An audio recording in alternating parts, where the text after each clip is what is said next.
is let me tell you something. So a lot of times we find ourselves in places we don't belong to. So maybe you jumped into a department where uh,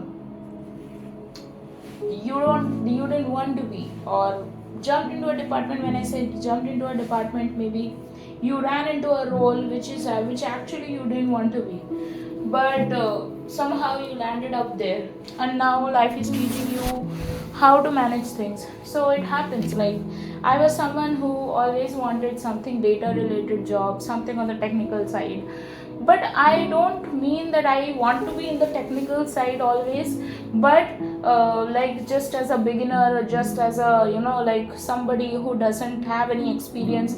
I do not mean that ways. Like, what I mean is I didn't mean to be I didn't ask, uh, like, when people say, right, that what do you want. So people, whenever they ask you to make a vision board, or even when you go in interviews, there will always be this one question which is very much asked to you, that what do you want. Like, when I say what do you want, I actually mean what do you want. What do you want in this particular job? So, or what do you expect from this job? Why do they ask it? Have you ever thought about it? They ask because they want to find out if you are the perfect fit for this job. Or, to be honest, like, I do not like, I have a lot of principles which comes from spirituality, god, and etc. So if you know about it, then you will understand that I do not label things. Okay, so because when you label things, you cannot change it. So, because you put boundaries in your brain that this is how it is and it will not change. So I do not put labels on it. Okay, so what I feel is, like, if you know all the characteristics, like, whenever we say that, if you want to manifest a new version of your relationship, a new version of your person, we say that write down those qualities which you want from your specific person in this new reality, right? So we say that. So similar is for job. So what happens is that sometimes, like, I have been a person, like, even my SP would be knowing about it ever since he taught me, like, he's a computer science engineer, so he knows about a lot of programming languages and stuffs like that.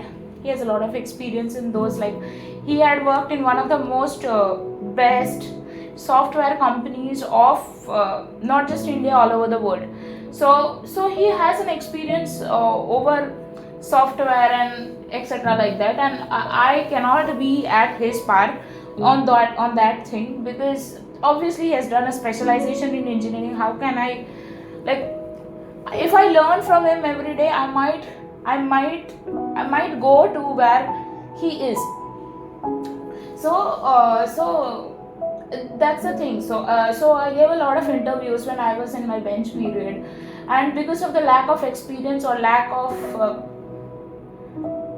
working in different APIs, I could not get through. But those were all, like, I earned those job opportunities, or the second round, third round, all by my merit, and nobody actually, like, it was like through my merit. So that's the thing about it. So what happens is that, so when I talk manifestation wise, mindset wise, it's almost because, like, you have made this particular thing a struggle for you. So maybe somewhere in your mind, you have put this thing inside your mind that, like, things I want doesn't come easily to me. Somewhere you have this belief, and you just have to change that belief into I always get everything very easily. So I, when I came to this role, so basically in my last department, I was put into some project management kind of activities, and I kind of, like, didn't like it, because, to be honest, like, it has no boundaries. So that's what I feel. And my SP also knew, like, it was toxic very much, like, that particular department. Now I moved to a place, and I feel like this is a different version of the same department, but in a different, like, people are more refined here. People are not that ruthless like how they used to be in my previous department, but more or less everybody does the blame game. So you have to know that how to save yourself, Or like sometimes what happens is that you may have not even manipulated a particular data in a data set and you get blamed for it. So that's the thing. And so nothing, like whenever you are in corporate, you have to learn to deal with these kinds of things. You have to not take things personally, even if people give you, like, people hurl allegations on you. You just have to tide with it, and you just have to, not let it get into your heart. So that's what I have learned. But overall, I think what I am learning from this particular phase of my life is how to manage things, how to because what is happening is that I'm managing a lot of things. My SP journey, like right now what is going on, and what is happening, like now, since I'm telling you about my workplace things, I'm also stating that fact. So that's the thing about it. So today morning when I was like leaving for office, I had put an affirmation rampage, and I don't know, like this random vision came out wherein like I saw my SP's mother, as in my mother-in-law, and I saw that, like, in Indian culture, what happens is that there's something which is put in a, like, I do not know about my SP's language ritual, how it happens. Like, I know I've seen some because I wanted to prepare myself mentally, but I, like, if you have seen so in Bengali culture, so what happens is that the girl wears a sari, and in the top of the head there is one something which is to be covered. We call it dupatta in Hindi. Okay, so there's a dupatta kind of thing, but it is a very bridal kind of dupatta which is put in someone's head.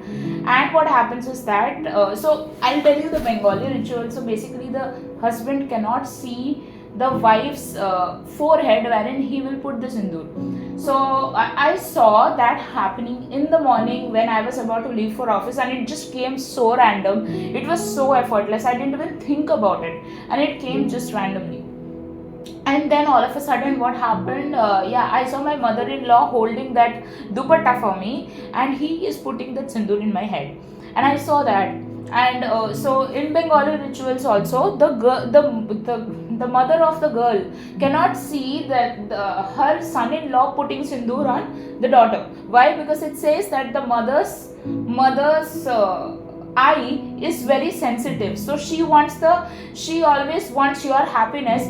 So sometimes what happens, when she sees you getting married to the person you love, she will be so happy for you that sometimes it can put a bad eye on you. So it's like it doesn't make sense, because the mother's heart and eyes are the purest, so how can it actually harm you? But they say that just it's like an evil eye ritual, that the girl's mother is not allowed. In fact, even the guy's mother is not allowed. But I don't know, I just saw my mother-in-law holding the dupatta for me when he was putting sindoor in my head, and it was so beautiful.